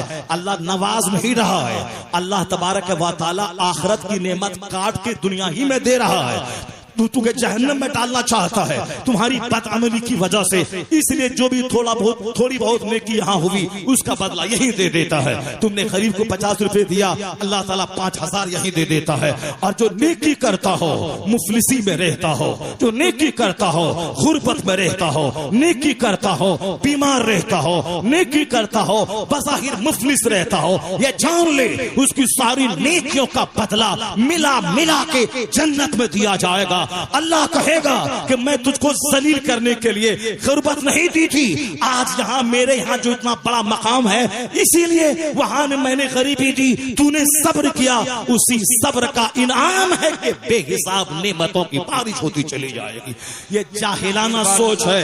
या पैसा वाला है तो अल्लाह इससे खुश है, नहीं, अल्लाह दुनिया जलील है, जलीलों को ज्यादा देता है, रजीलों को ज्यादा देता है। यह दुनिया मिस्ले मुर्दार के है, उस पर रीझने वाला कुत्ता है, या इस्लामी सोच है, यही हदीस में आया है, यही कुरान शरीफ में आया है। इससे हट के जो बोलेगा कि अल्लाह हमसे खुश है, या बेनमाजी बदतमीज दिन में 5 टाइम नमाज छोड़ दिया और साहब उस पर बोलता है कि हम पर अल्लाह खुश है, तुमसे अल्लाह खुश है। पता चलेगा क़यामत के दिन जब 2-4 डंडे फरिश्तों के पड़ेंगे और जहन्नम की आग में हर नमाज के छोड़ने के बदले में जब डाला जाएगा, तब पता चलेगा कि वो नेमतें क्या थी। तुम्हारे पास कितने पैसे, काफिरों को अल्लाह ने इतनी दौलत दी है। कुरान में आया है वलौला अयकुन नास उम्मतन वाहिदा लजअलना लिमन यकफुर बिर्रहमान लिबुयूतिहिम सुक़फन मिन फिद्दा। अगर सारे लोगों के काफिर होने का चांस नहीं होता तो हम काफिरों को इतनी दौलत देते, उनके मकान की छतें चांदी की बना देते, उनके मकान की सीढ़ियां चांदी की बना देते। वले बुयूतिहिम अब्वाबन व सुररन अलैहा यत्तक़ून व ज़ुख़रुफ़ा। उनके मकान के सारे फर्नीचर सोने चांदी की बना देते, तरह तरह की आराइशों से इन कुफ्फार और मुशरिकीन के घरों को सजा देते। लेकिन अगर हम ऐसा कर देते तो कितने दिन तक फायदा उठाता। यह रहती जीती दुनिया की चंद दिनों की आसाइश है। और अल्लाह फरमाता है वल आखिरतु इंदा रब्बिका लिल मुत्तकीन। आखिरत की सारी नेमतें उनके लिए हैं जो दुनिया में रोता रहा, जो दुनिया में डरता रहा, जो दुनिया में खौफ खाता रहा, जो दुनिया में गुनाहों से बचता रहा। अगर किसी के पास दौलत है, दौलत मत देख, या देख अगर वहां नमाज है, वहां रोजा है, वहां ज़कात है, वहां सदक़े फित्र है, आला किस्म के जानवर की कुर्बानियां है, गरीबों के साथ हुस्न सलूक है, तब समझ ले कि यह दौलत अल्लाह का एहसान है। अगर वहां टेलीविजन है, अगर वहां ज़िना है, अगर वहां बेपर्दगी है, अगर वहां शराब है, अगर वहां तर्के नमाज है, उस मकान के साए से मत गुजर, वरना उसकी नहुसत तुझको भी लपेट लेगी, तुझको भी बेदीन बना देगी, तेरी नमाज छोड़वा देगी। उनके घर में मत जा, उनके मकान की तारीफ मत कर, उनकी दीवार के साए में मत खड़ा रह। और अगर देख किसी गरीब की झोपड़ी में, वहां तकवा है, तहारत है, नमाजों की पाबंदी है, वहां सच्चाई है, झूठ नहीं है, रिस्क की तंगी है, बीमारी है, कपड़ा पहनने की तकलीफ है, मगर तकवा है, तहज्जुद है, इशराक है, चाश्त है, अवाबीन है। उस गरीब की झोपड़ी की मिट्टी आंखों में लगा ले, क्यों? उस झोपड़ी में फरिश्तों का आना जाना लगा रहता है। नारे तकबीर, नारे रिसालत, ताजदारे हरम कॉन्फ्रेंस, फैजाने सरकार सुरकाही, उलमाए अहले सुन्नत, ये बस लगे आला हजरत। ये बात है मैंने इसलिए मैं कह रहा हूं क्योंकि समाज के लोगों का नजरिया इसी तरह का हो गया है। अल्लाह नवाज रहा है, अल्लाह दे रहा है, अल्लाह नवाज नहीं रहा है। कुरान शरीफ में आया है फलम्मा नसू मा ज़ुक्किरू फतहना अलैहिम अब्वाब कुल्लि शै। इस आयत करीमा को पढ़िए, अल्लाह क्या कहता है? जब उन्होंने नसीहत को भुला दिया कि कोई खुदा है, कोई मालिक है, कोई हिसाब किताब लेने वाला है, ये सब भूल गया तो अल्लाह क्या फरमाता है? ऐसा नहीं कि फौरी पकड़ लिया, उसको जमीन में धंसा दिया। जिस तरह हम लोग इंतजार करते हैं कि जो यकसा सिविल कोड की बातें करके तलाक, खोला, निकाह, इस्लामी लिबास, इस्लामी कल्चर को मिटाना चाहता है, जैसे वो बिल लाए जमीन में धंस जाए, पर बदन में आग लग जाए, जैसे वो मस्जिद को तोड़ने ऊपर चढ़ा, आसमान से पत्थर बरस जाता, वो सब जमीन में धंस गया होता। ये हम लोग सोचते हैं कि सारा काम अल्लाह ही कर देगा, तो हम क्या करेंगे? बीड़ी सिगरेट खैनी 24 घंटे खाते रहे, नमाज छोड़ते रहे, ज़िना करते रहे, दूसरों की भौ बेटी पे ताक झांक करते रहे, अपनी बेटी को जीन्स टी शर्ट पहना के दूसरों की खुराक बनने के लिए हॉस्टल में डालते रहे। ये सारा जुल्म हम करें, और जब मस्जिद टूटे तो अल्लाह उसको देख, अल्लाह फरिश्तों को भेज के बचा ले, और जब मुसीबत आए तो अल्लाह ताला बचा ले। जब अल्लाह ही बचा लेगा तो तुम क्या करेगा? तुम किस काम के लिए है? ये मस्जिद शहीद हुई, ये अल्लाह ने आजमाइश की है कि तू बुज़दिल 40 करोड़ की मौजूदगी में तेरी निगाहों के सामने मस्जिदें बर्बाद हो गई। ये मत समझ के एक मस्जिद गई, तुमने मोहल्ले की मस्जिद को बर्बाद किया, उसका पेट नहीं भरा, उसमें नमाजी नहीं रहे। 1000 में 10 नमाजी और साहब 990 लोग बेनमाजी। इसी मस्जिद की बद्दुआ है कि 40 करोड़ की मौजूदगी में उस मस्जिद को ढा दी गई, मस्जिद शहीद कर दी गई। ये तुमको जलाने, तुमको आजमाइश में डालने, ये तुम्हारी बदअमली की सजा है। वरना तो एक मस्जिद शहीद होगी, रोजाना 1000 मस्जिदों की तामीर होती है दुनिया में, अल्लाह ताला तामीर करवा लेता है। ये हमारे लिए सजा है कि तू इस मस्जिद को आबाद कर, यहाँ जाके दुआ कर, यहाँ हाथ उठा के भीख मांग, यहाँ मस्जिद की मिट्टी में पेशानी रगड़, दुआ यहाँ होगी। इस दुआ का असर अमेरिका में महसूस किया जाएगा, इस दुआ का असर स्विट्जरलैंड में महसूस किया जाएगा, दुआ बिहार में होगी, इसका असर अयोध्या में महसूस किया जाएगा। नारे तकबीर, नारे रिसालत, ताजदार हरम कॉन्फ्रेंस। नेतागिरी है, नेतागिरी नमाजी नहीं है। वो कौन सी नेतागिरी? तुमसे बड़ा बड़ा नेता पैदा हुआ मर गया, तुम भी मर जाएगा। नमाज रहेगी, कुरान रहेगा, मस्जिद रहेगी, मदरसा रहेगा, ये दाढ़ियां रहेंगी, ये टोपियां रहेंगी, तो फिर चिल्ला चिल्ला के अपने आप को जहन्नम की आग में क्यों डालता है? दुनिया वाला का ठेकेदार तुम नहीं है, तुम अपना ठेकेदार है, अपना, अपनी नमाज, अपना रोजा, अपना हज, अपनी ज़कात, अपनी तिलावत, अपनी सदाकत, अपनी सफाई, अपना ख्याल रख, मर जा, जन्नत में चला जा। बाकी दुनिया अल्लाह की है, अल्लाह तबारक व तआला शुरू से चला रहा है, चलाता रहेगा। अल्लाह सालिमों को हुकूमत देना भी जानता है, और जब वक्त पड़े हुकूमतें छीन के उसे गली का भिखारी बनाना भी जानता है। नारे तकबीर, नारे रिसालत, ख्वाजा का हिंदुस्तान, नारे तकबीर, नारे रिसालत। थोड़ी देर और मुझे बर्दाश्त आप कर लीजिए। मोहब्बत जिस तरह दुनिया से घटती जा रही है, उसी तरह दुनिया से यकीन भी घटता जा रहा है। अल्लाह की जात पर यकीन, मैंने शुरू में कहा ना कि मैं पैसा नहीं दूं तो मेरा बच्चा भूखा मर जाएगा, तो जिंदगी मेरे हाथ में नहीं है तो बच्चों की रोजी भी मेरे हाथ में नहीं है। उसी तरह से यकीन जो अल्लाह रोजी देने वाला है और देगा, ये यकीन घट रहा, यकीन कमजोर हो रहा। मैं झूठ नहीं बोलूं तो कैसे होगा? मैं दुकान बंद करके नमाज पढ़ूं तो फिर कैसे रोजी मिलेगी? यह यकीन घट रहा है। यकीन सबसे बड़ी दौलत, यकीन की वजह से आदमी आग को अबूर कर जाता है, यकीन की वजह से आदमी समंदर में घोड़े दौड़ा देता है। यकीन कि अल्लाह है, अल्लाह रोजी देने वाला है, मैं नहीं बोलूंगा झूठ, चाहे भूख से मर क्यों ना जाऊं। अल्लाह जहां इम्तिहान लेता है, ये खरा उतरता है, तो फिर अल्लाह उस सच्चे बंदे को इनामात से माला माल कर देता है। अल्लाह तो चाहता है कि मैं आजमाइश करो। अल्लाह रब्बुल इज्जत की यकीन की एक कहानी, ये माह कुर्बा में यकीन के कहानी, जनाब इब्राहिम जब अपनी बीवी हाजरा को खाने काबा के पास ले जाके छोड़ा, जब लौटने लगे तो जनाब हाजरा कहती हैं कि मुझको यहाँ छोड़ के क्यों जा रहे हैं? न कोई इंसान है, न कोई घर है, न कोई समाज है, यहाँ मैं रहूं कैसे?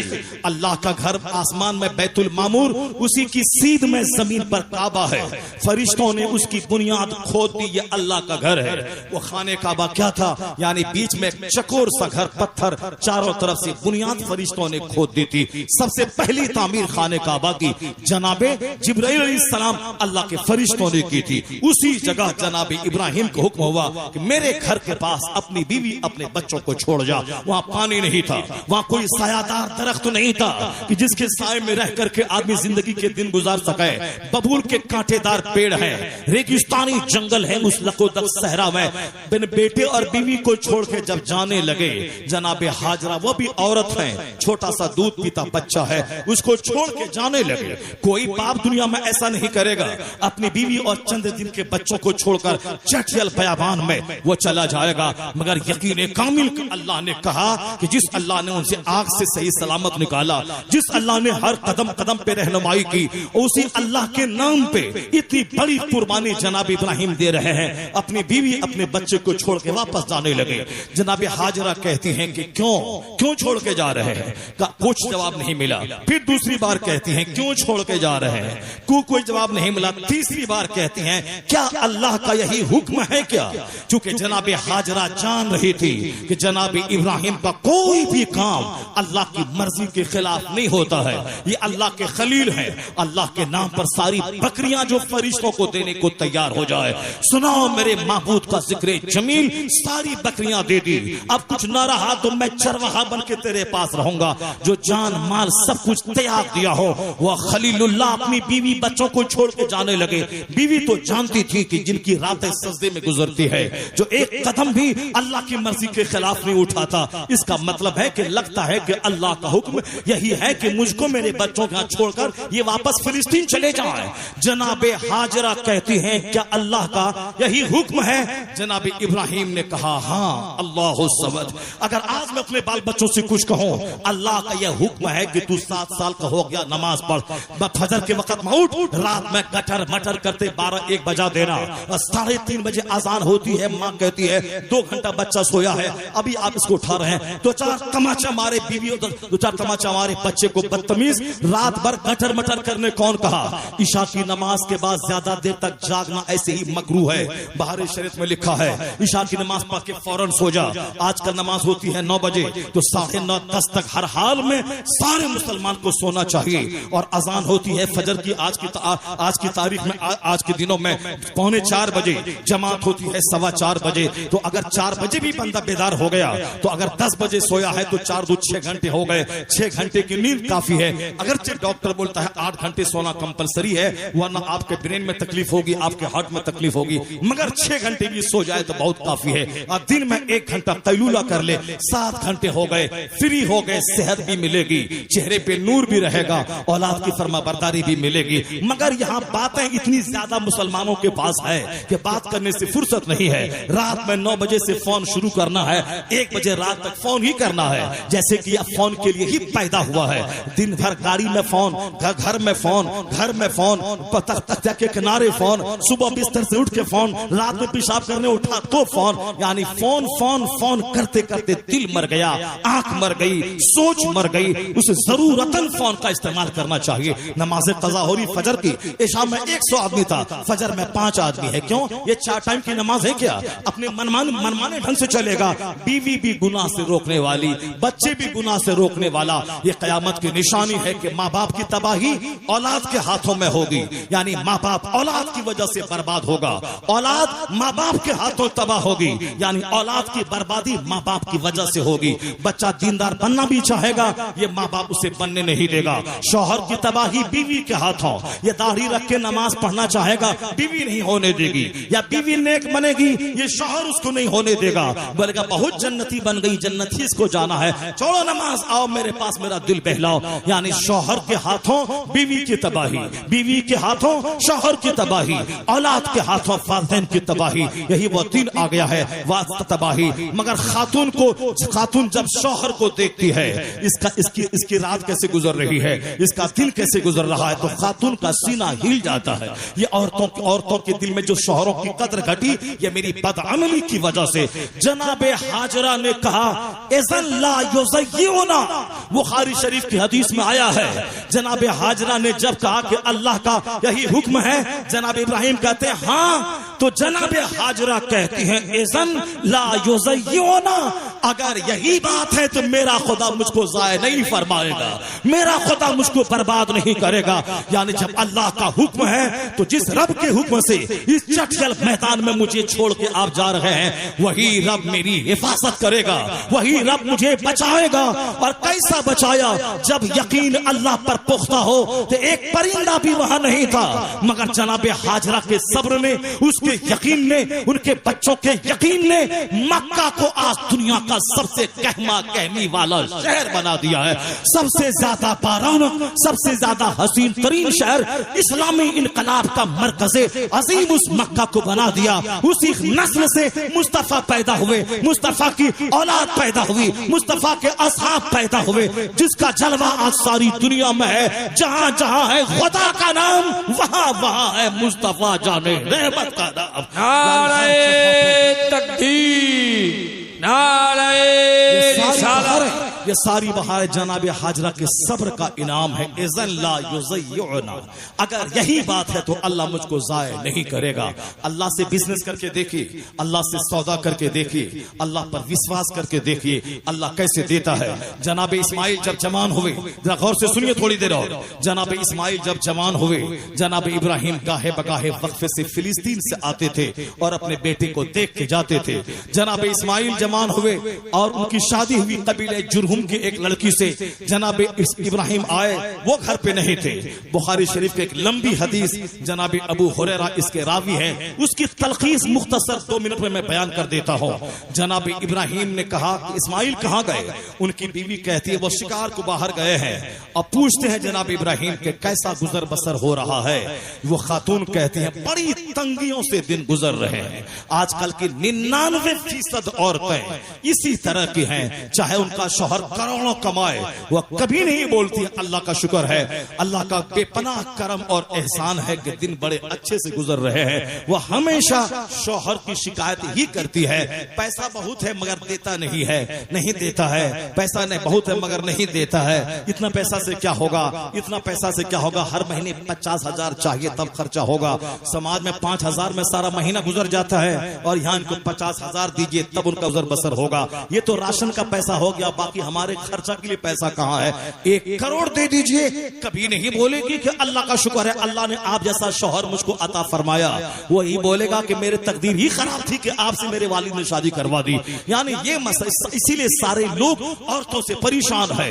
अभी व्हाट्सएप एक मजमून आया था कि किसी ने पूछा कि क्या औरतों की कुर्बानी जायज है? औरतों की कुर्बानी का मतलब यह हुआ कि औरत अगर कुर्बानी करे बैल का, कुर्बानी करे, अगर जानवर को ज़बह करे तो क्या उसकी कुर्बानी जायज है? तो उसके बाद दूसरे ने कमेंट किया अगर औरत की कुर्बानी जायज है तो सबसे पहले मैं अपनी औरत की कुर्बानी करूंगा, सबसे पहले मैं अपनी औरत की कुर्बानी करूंगा। सारे लोग इसी फिक्र में जी, सब औरतों से तंग है। बड़ी अच्छी कहानी उस शायर साहब ने मुझको सुनाई कि एक गांव में एक शख्स अपनी बीवी से बड़ा दुखी था, जो हाल सबका है, इतना दुखी था कि उसके हटाने की कोई तदबीर सोचता था। तलाक दे दूं तो जेल जाना पड़ेगा, कत्ल कर दूं तो भी जेल जाना पड़ेगा, किस तरह से बोझ हटे कि जब भी घर आओ तो गाली बकती है, सर का दर्द होता है और सब ब्लड प्रेशर हाई होता, कैसे छुटकारा पाऊं? इसी फिक्र में था, लोगों से मशवरा लेता था, नहीं कुछ समझ में आ रहा था। रास्ते में कुत्ता था, उसी को साथ में लेके चला, शायद कि मेरे कुछ काम आ जाए। वो कुत्ता आया, उसकी बीवी को दूसरे दिन डंक काट दिया, जैसे काटा वो जहरीला कुत्ता था, बीवी मर गई। अब ये अंदर से खुश हो गया, चलो अब ना इसके कत्ल का जुर्म मेरे जिम्मे है, ना मैंने इसको तलाक दिया है, कम से कम एक मुसीबत तो टली। और 400-500 लोग आ गए जनाजे में। और जब दूसरे तीसरे दिन गांव का दूसरा आदमी जो बीवी से परेशान था, वो सोचा कि कुछ कुत्ते की वजह से बीवी मर गई, चलो उसको कुत्ता को हम उससे मांग के लाते हैं कि जान छूट जाए इससे।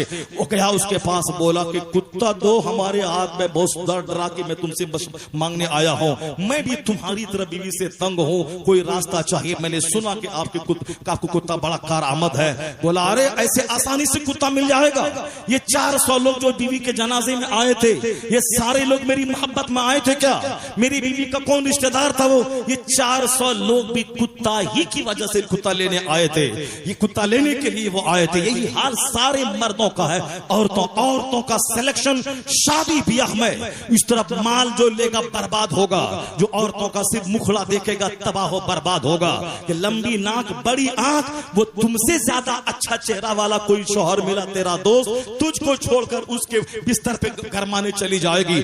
औरतों का दिल इतना कमजोर होता है, एक मुस्कुराहट, एक मिठाई का डब्बा, एक कान का झुमका।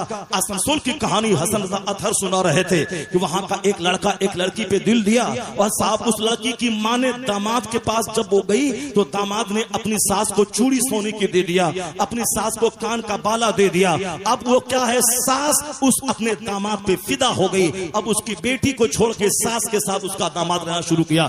इस औरतों का दिल कमजोर होता है, इसीलिए कभी भी औरत चाहे नीट निकाले, चाहे डॉक्टर बन जाए, चाहे प्रधानमंत्री बन के इंदिरा बन जाए, कभी भी औरतों पे यकीन नहीं करना। औरतों को पर्दे में रखने का हुक्म है, औरतों को कड़ी निगरानी में रखने का हुक्म है, औरतों को जहां गाना बजाना हो आला हजरत ने जाने से मना किया है, मज़ामिर की आवाज से रोका है, क्योंकि इनका दिल नर्म होता है, जरा सी मज़ामिर की आवाज में दिल फिसल जाता है, पांव फिसल जाते हैं। ये रहे डॉक्टर, ये रहे इंजीनियर, नहीं देखा तुमने एक साहब कर्नाटका का एक डीएम डिस्ट्रिक्ट मजिस्ट्रेट, एक ड्राइवर की आवाज पे रीझने लगी, अपने शौहर जो डीएम था उससे खुला लेकर उस ड्राइवर के साथ जाने को तैयार है। नहीं देखा तुमने यहाँ तक कि एक मालदार आदमी जब वो मरता है तो उसके नौकर से उसकी बीवी शादी कर लेती है, उसका नौकर अपनी बीवी होने वाली बीवी से कहता है मैं तो समझता था कि मैं इसका नौकर हूँ, मैं इसकी गुलामी कर रहा हूँ, आज पता चला है कि मेरा मालिक ही मेरी गुलामी कर रहा था। यानी वो सारी जिंदगी जो दौलतें जमा की अब मेरे लिए, बीवी भी छोड़ा मेरे लिए, सारी दौलतों को छोड़ा मेरे लिए, ये हर औरतों पर कभी भी विश्वास नहीं करने का। नहीं, मेरी बेटी कोटा में पढ़ती है, मेरी बेटी पटना में पढ़ती है, मेरी बेटी दिल्ली में पढ़ती है, वो साहब बीएम की तैयारी कर रही है, नीट निकाल रही है, वो जवान हो गई, खुद अपने भले बुरे का सोच रही है, उनको सारा तरीका आ गया है, मरते तुम तक उस पर एतमाद नहीं करने का। वरना 4 बच्चे की माँ सामने वाले टेलर मास्टर के साथ भाग गई मोरबी में, मेरी निगाहों के, मैं वहां उस शहर में तकरीर कर रहा था, ये मुहर्रम के मौके पर 10 दिन की तकरीर थी। 4 बच्चे की माँ, एक बहुत बड़े मालदार घराने की बीवी, यानी जिसके शौहर, जिसके बाप की बड़ी इज्जत थी पूरे शहर में, सारा शहर उसके निकलने के बाद हाथ जोड़ के खड़ा रहता था। उस इज्जतदार घराने की बेटी 4 बच्चे की माँ सामने वाले टेलर मास्टर के साथ भाग गई। इसी तरह की कहानी रोजाना अखबार में आती है। इसलिए औरतों पे कड़ी निगरानी का आदेश जो इस्लाम ने दिया है, ऐसे नहीं दिया है। ये जो हिंदुस्तान का सारा अखबार जिना से भर रहा है, इसीलिए कि औरतों को आजादी के नाम पे जो इस तरह से तमाशे हो रहे हैं, और कोचिंग सेंटर में, स्कूल में, हॉस्टल में, इसलिए जिना हो रहा है। एक कानून है, कानून पर्दा, मोटी चादर डाल दे, इतना जबरदस्त कानून है, न आर्मी रहे, न कोर्ट रहे, न कचहरी रहे, मुस्तफा का कानून अगर नाफिज हो तो जिनाकारी का खात्मा होगा, इज्जतों की हिफाजत हो जाएगी, इज्जतों की हिफाजत होगी। एक कानून मुस्तफा है। इसके अलावा जो भी कानून का ठेकेदार है, सबसे ज्यादा अमेरिका में जना, जो हिंदुस्तान का ठेकेदार है, आए दिन हिंदुस्तान का सारा अखबार जना के केस से भरा हुआ है। नेचुरल सिस्टम से जो बगावत करेगा उसका अंजाम तो भुगतना पड़ेगा। जनाब इब्राहिम ने क्या कहा, इस्माइल कहाँ है, कहा बाहर गए हैं। कैसा गुजर बसर हो रहा है, कहा बड़ी तंगियों से गुजर बसर हो रहा है। जनाब इब्राहिम की नस्ल से ही मुस्तफा पैदा होने वाले हैं, जनाब इब्राहिम की नस्ल से ही असहाबे रसूल पैदा होने वाले हैं। तो उनकी माँ ऐसी कमजोर होगी जो शौहर की शिकायत करे कि बड़ी तंगियों से गुजर हो रहा है। ऐसी कमजोर औरत एक जबरदस्त बहादुरों की टीम कैसे पैदा करेगी? कमजोर औलाद कमजोर ही पैदा होगी। जनाब इब्राहिम कहते, जब इस्माइल आए मेरा सलाम कह देना, और कह देना गैर उत्बत बाबी, वो अपने दरवाजे की चौखट को बदल दे। जनाब इस्माइल आए, उसकी औरत ने सारी कहानी सुनाई। उन्होंने कहा कि जानती हो कि वह कौन थे? वह मेरे बाप इब्राहिम थे, और चौखट बदलने का जो हुक्म दिया है वह इसलिए कि तुमने क्या कहा था? उन्होंने कहा हमने तो ऐसा कहा था कि बड़ी तंगियों से गुजर हो रहा है। कहा मेरे बाप ने तुझे तलाक देने की बात की है, तलाक देने की बात, खूबसूरत औरत हो, अब बाप बोले तलाक दे दो, बेटा बोलेगा बाप को छोड़ देंगे, मगर उसको नहीं छोड़ेंगे। आजकल जो 99% कमजोर बच्चों का हाल यही है। इन कमजोरों के लिए क्या नमाज छोड़ने का, इन जलीलों के लिए क्या रात भर दिन भर कुत्ते की तरह खट के मकान बना के देने का। एक लड़की का चेहरा जो माँ बाप को छोड़वा दे, एक लड़की के माँ बाप जो सारा समाज छोड़वा दे, इन सांप को दूध पिला पिला के क्या पालने का। अपने बच्चों पे सख्ती कर, हदीस में आया है जब तेरे बच्चे 10 साल की उम्र से नीचे रहे, उसको अपना बादशाह बना, खूब प्यार दे, सीने से लगा, कांधे पे बैठा, सर पे बैठा, चूमा चाटी कर। लेकिन जब बच्चे 10 साल के हो जाएं, उन बच्चों को गुलाम की तरह उससे काम ले, उस बच्चों पे कड़ी निगरानी कर, उसे खूब फकीर को पैसा दिया, वहां जाओ, बाजार जाओ, दूसरे के घर में जाओ, उसका सामान ला के दो, स्कूल जाओ, स्कूल से वापस आओ, ये ट्यूशन पढ़ो, वो ट्यूशन पढ़ो, मस्जिद जाओ, फजर जोर असर मगरिब इशा में जाओ। यार इतना काम करवाना है कि पसीना पसीना हो जाए। एक गुलाम की तरह काम लेना है, ताकि कल जब वह प्रैक्टिकल लाइफ में आएगा, शादीशुदा सामाजिक जिंदगी में, वह सुस्त न हो जाए, काम चोर न हो जाए, अहदी न हो जाए। स्कूल कॉलेज में बच्चों को 5 ड्रेस बदलवाया जाता है। सुबह स्कूल बिस्तर पे जाने का ड्रेस अलग, बिस्तर से उठकर ड्रेस अलग, खेल का ड्रेस अलग, स्कूल क्लास टाइम का ड्रेस अलग, और फिर साहब 4 बजे खेल का ड्रेस अलग, नॉर्मली पढ़ने का टाइम शाम के बाद, सूरज डूबने के बाद अलग। यानी 5 से 6 बार ड्रेस बदलवाते हैं। आप पूछे उनसे क्यों बदलवाते हैं? वो बोलेगा मैं तेरे बच्चे का दुश्मन नहीं हूँ, मैं तेरे बच्चे का वेल विशर, खैर खा हूँ। मैं चाहता कि तेरे बच्चे बिल्कुल एक्टिव रहे, चुस्त रहे, वह सुस्त न बन जाए, नर्वस न रहे, वह कामचोर, खलीस और गंदा न रहे। यानी ये 5 बार ड्रेस बदलवाने का मतलब है वो एक्टिव रहे, वह कामचोर न रहे, स्ट्रगल करे, जद्दोजहद करे। वह ड्रेस बदलवाने का मतलब है वह वक्त का ख्याल करे और वक्त की पाबंदी के साथ जिए। मदरसे के बच्चों को देख लें, वो चाहता कि लुंगी पहन के सोए हैं, उसी लुंगी पहन के सलाम भी पढ़ें, उसी लुंगी पहन के क्लास में भी बैठे, उसी लुंगी पहन के खेल भी खेलें, उसी लुंगी पहन के मगरिबी बात, इसीलिए ये उठ के हिलना नहीं चाहता, उसे ये पिरकी फेंकता है। वो एक सेठ साहब भी बोला, एक घर में मैं ठहरा था बनारस में, वो बोला अब मैं कभी किसी शायर मुखर्रिर को अपने घर में नहीं ठहराऊंगा, आपको मैं देखता आप गुटखा नहीं खाते हैं, बीड़ी नहीं पीते हैं, सिगरेट नहीं पीते हैं, बड़ा अच्छा है। मगर हमारे यहाँ एक बार आया था, बड़ा बड़ा शायर इंडिया का था, जब वो घर से बाहर निकला तो पूरे घर को खैनी, गुटखा, सिगरेट और पान की पिरकी से भर दिया था। अब मैं कभी नहीं ठहराऊंगा, ये लोग आदमी है कि क्या है साहब? जब तक रहा तब तक पूरे घर में सिगरेट का धुआं और साहब वो गुटखा की पिरकी, पान की पिरकी, पूरे घर को, बेसिन को, सबको गंदा करके रख दिया। ये हाल है, ये जहां बैठे वहीं पिरकी फेंकना है, एक्टिविटी खत्म है। क्योंकि यहाँ पे उसूल और ज़ाब्ते की कमी है कि स्कूल क्लास के वक्त का ड्रेस अलग, खेलने का ड्रेस अलग, नमाज का अलग, रात में सोने का अलग। ये जिम्मेदारी हॉस्टल के निगरान की है, मदरसे के मुदर्रिसीन की, ताकि बच्चे हमारे एक्टिव रहे। पर मदरसे का बच्चा में जिद्दी होता, काम करवाता है, नहीं रहेंगे भाग जाएंगे। मैं जिस मदरसे में पढ़ता था, हमसे आलू लगवाया जाता था, सारे बच्चों से फूल लगवाया जाता था। इस कदर जबरदस्त गार्डन कि वहां से लेकर के मेन रोड तक स्कूल कॉलेज के बच्चे मदरसे के गार्डन को देखने आते थे। कोई माली उली नहीं था, सारा काम मदरसे के बच्चे करते थे। और हमारे यहाँ हॉस्टल में जो खाना बनता था, आलू, वो साल भर का आलू मदरसे की जमीन से पैदा होता था। उसके लिए घेगवा लाना, उसको देना, उसमें पानी डालना, मिट्टी चढ़ाना, जंगल उखाड़ना, सब काम उस वक्त बड़ा बोझ लगता था, बड़ा गुस्सा आता था कि क्यों ये काम करवाते हैं, भाग जाएंगे मदरसे से।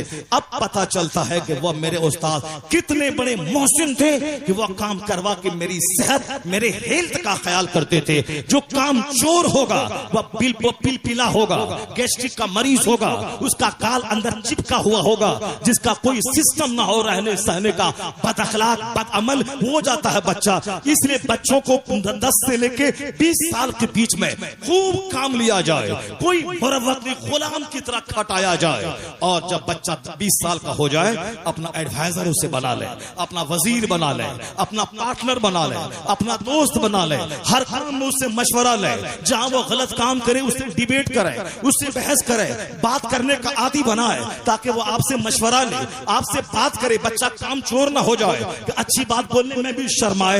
ये सारा डिपेंड होता है पढ़े लिखे बाप पर। सेंट जेवियर में, सेंट मैरी में जाहिल बाप के बच्चों का एडमिशन नहीं होता है, वहां उन बच्चों का एडमिशन होता है जिसके बाप खुद ग्रेजुएट हो, जिसके बाप खुद पढ़े लिखे हो। तो एक अच्छी औलाद देने के लिए जबरदस्त बाप का होना जरूरी है, और हमेशा बाप की फरमा बरदारी जरूरी है, वरना वही होगा जो आजकल छोकरा किसी लड़की से प्यार किया, वो आप अहमदाबाद में, अब आप बोले कि उसको छोड़ दे, वो बोलेगा आपको छोड़ देंगे, उसको नहीं छोड़ेंगे।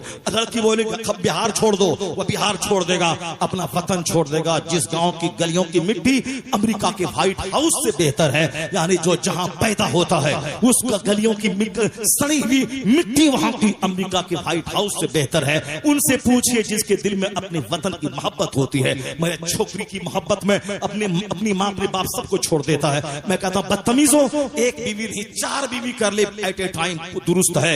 यकसा सिविल कोड नाफिज कर दे, कुछ नहीं होगा, तू 4 शादी कर। एक दिन कसम खा के मैं कहता हूं कि जब मर्दों की आबादी घटेगी, औरतों की आबादी बढ़ेगी, 4 करोड़ मर्द होंगे, 8 करोड़ औरतें होंगी, तो उसी पार्लियामेंट में बैठकर जो बिल बनाता है कि एक से ज्यादा औलाद नहीं पैदा करनी है, एक से ज्यादा शादी नहीं करनी है। अगर जिंदा रहा कोई बच्चा हमारा तो 100 साल के अंदर उस बिल को फाड़ करके उसको प्रावधान बनाना पड़ेगा कि अगर इस बिल पे अमल हुआ तो समाज में ज़िनाकारी बढ़ेगी। 8 करोड़ औरतें हैं, 4 करोड़ मर्द हैं, तो कंपनसेशन कैसे होगा? वह कानून मोहम्मद अरबी का है। जब एक मर्द 4 औरतों से निकाह करे तो रहे मर्द 4 करोड़, 1 करोड़ औरत रहे 4 करोड़, तो कोई कानून समाज का तवाजुन बिगड़ने से नहीं बचा पाएगा। एक कानून मुस्तफा है जो 1 करोड़ मर्द 4 करोड़ औरतें हों तो उसके कंपनसेशन का रास्ता मुस्तफा ने अता फरमा दिया है। यानी अगर जंगों में मर्द मर जाते हैं, औरतें रह जाती हैं, औरतें हैं 4 करोड़, मर्द हैं 1 करोड़, तो कैसे कंपनसेशन होगा? वो कानून मोहम्मदी है, यह नेचुरल सिस्टम है, एंटी नेचुरल नहीं है। वो हसद और दुश्मनी में भले ही इसके खिलाफ कानून बनाए, आने वाले दिन में उस कानून को बदलना पड़ेगा, उसको बोलना पड़ेगा। कानून वही नेचुरल है जो मुस्तफा का अता किया हुआ है। अपनी औलाद की निगरानी, जनाब इस्माइल की बीवी खूबसूरत थी, लेकिन बाप का हुक्म है फौरी मेहर का इंतजाम किया, तलाक दे दिया। नहीं देखा कि खूबसूरत है, नहीं देखा कि मैं इनके साथ रहा हूं, तलाक दे दिया। बाप ने बोला है चौखट बदल दे, तलाक दे दी। फिर दूसरी शादी। अल्लाह से जो सौदा करता है वो खसारे में नहीं रहता। अल्लाह को नाराज करके जो कदम उठाता है उसकी दोस्ती दुश्मनी में बदलती है, उसका माल गुर्बत में बदलता है, उसकी जवानी बीमारी में बदलती है। और जो अल्लाह से सौदा करता है वो खसारे में नहीं रहता है। जनाब इस्माइल ने अल्लाह की मोहब्बत में, बाप की फर्मा बरदारी में उस औरत को तलाक दिया था, तो अल्लाह ने उसका बेहतरीन फायदा यह दिया, कबीले जुरहुम के सरदार ने अपनी शहजादी का निकाह जनाब इस्माइल से कर दिया। अल्लाह से सौदा करके तो देखा है। फिर वही हुआ, जनाब इब्राहिम जब आए, इत्तेफाक से उस बार भी जनाब इस्माइल घर पे नहीं थे और खातून निकली। कहा कौन? कहा इस्माइल कहाँ है? कहा बाहर गए हैं। कहा कैसा गुजर बसर हो रहा है? कहा अल्लाह का शुक्र है, हर हाल में अल्लाह का शुक्र है, हर हाल में अल्लाह का शुक्र है, बहुत अच्छे से दिन गुजर रहे हैं, हर हाल में अल्लाह का शुक्र है। जनाब इब्राहिम खलीलुल्लाह खुश हो गए। कहा इस्माइल आए, मेरा सलाम कह देना और कह देना कि चौखट को सलामत रखे, यानी सब्बित उत्तबाबी, अपने दरवाजे की चौखट को सलामत रखे। जनाब इस्माइल आए, जब बीवी ने बयान किया, कहा वो मेरे वालिद थे, उस वालिद ने चौखट की सलामती से मुराद तुझको तलाक नहीं देना, तुझको साबित रखना। जनाब इस्माइल उस शुक्रगुजार खातून के साथ जब जिंदगी के दिन गुजारने लगे, उससे औलाद का सिलसिला जब जारी हुआ, मक्के की आबादी बढ़ने लगी। वही औलाद में आज सिद्दीक़ अकबर जैसा जलील कद्र सहाबी, उमर जैसा जलील कद्र सहाबी, उस्मान गनी जैसा खयूर इंसान, हजरत मौला अली जैसा मुश्किल कुशा, और फिर मुस्तफा जैसा चांद। जब माँ आमिना थी, बाप अब्दुल्ला था, तो सारी दुनिया को जगमगाने वाला चांद मोहम्मद रसूलुल्लाह दुनिया में तशरीफ ले आए।